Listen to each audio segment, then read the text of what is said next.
नमस्कार दुनिया हालचाल को स्वागत करुछि मु संजय। आसंतु नजर पकाइबा वर्तमान रो मुख्य खबर उपरे।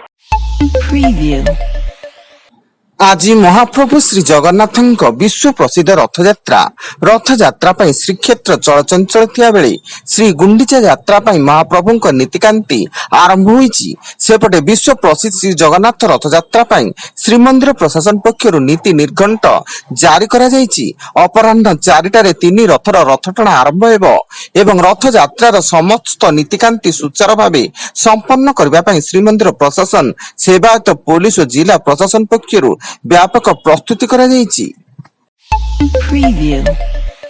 अनुगुल जिला छेंडीपदा थाना पुलिस छेंडीपदा मशाणी निकट रे एक कार को जबत करी 30.25 ग्राम ऊर्ध्व ओजनर ब्राउन सुगर नगद 6,31,000 टंका सह 2 जन को गिरफ्त करिछि।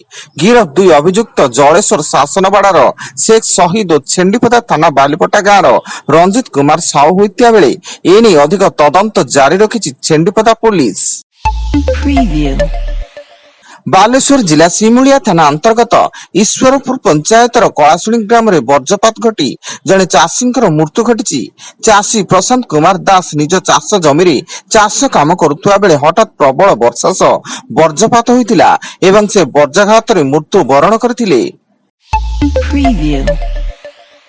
भिजिलेंस जाल गुणपुर तहसिल अंतर्गत सिरिझोली सर्किल राजस्व निरीक्षक सुशांत मल्लिक से जड़े हिताधिकारी जमी पट्टा 25,000 टंका लांच नेबा बेले भिजिलेंस हाथ में धरा पड़िछन्ति एवं भिजिलेंस विभाग तांकटारु लांच टंका जबत करी तांकर श्रीनगर स्थित भड़ा घरे और सिरिझोली ऑफिस रे चढ़ऊ जारी करिछि।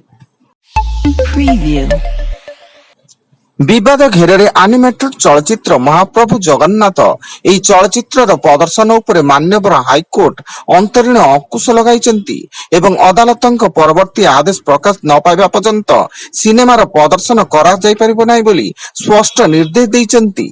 सिनेमारे महाप्रभुक संस्कृति रीतिनीति एवं परंपरा को अत्यंत कदर्थ करा जायतिबा नै अभियोग होइतिला।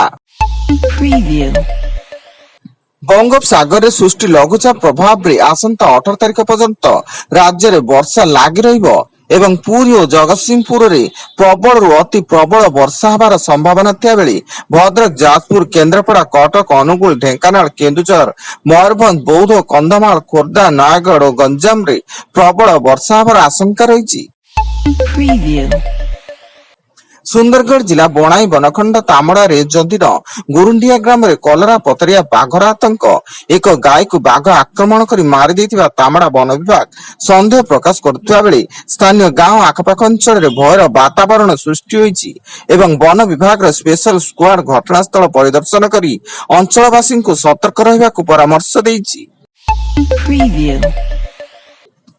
राज्य में बही त्रुटि मामलार तदंत प्रक्रिया को जोरदार करछि क्राइम ब्रांच। गतकाली एससीईआरटी पूर्वतन निर्देशक मनोज पाढ़ी को गिरफ्त करने पर तदंतकारी टीम भुवनेश्वर पहुंची एससीईआरटी कार्यालय अधिकारी को जेरा करछि।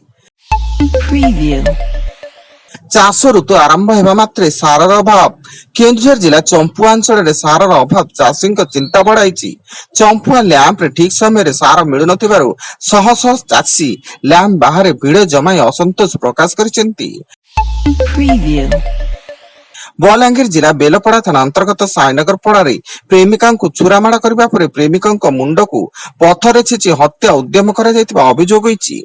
गुरुतर अवस्था पुलिस प्रेमिका को उद्धार कर डाक्तरखाना रे भर्ती करतिया बेले प्रेम संपर्क को नहीं उभयଙ୍କ मध्य विवाद होइतिला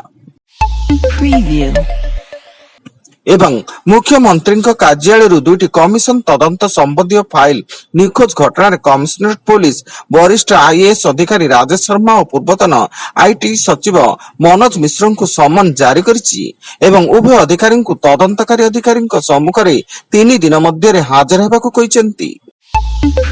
वर्तमान पई एतिकी अधिक न्यूज अपडेट्स पई विजिट करंतु आम वेबसाइट www.duniyahalchal.in।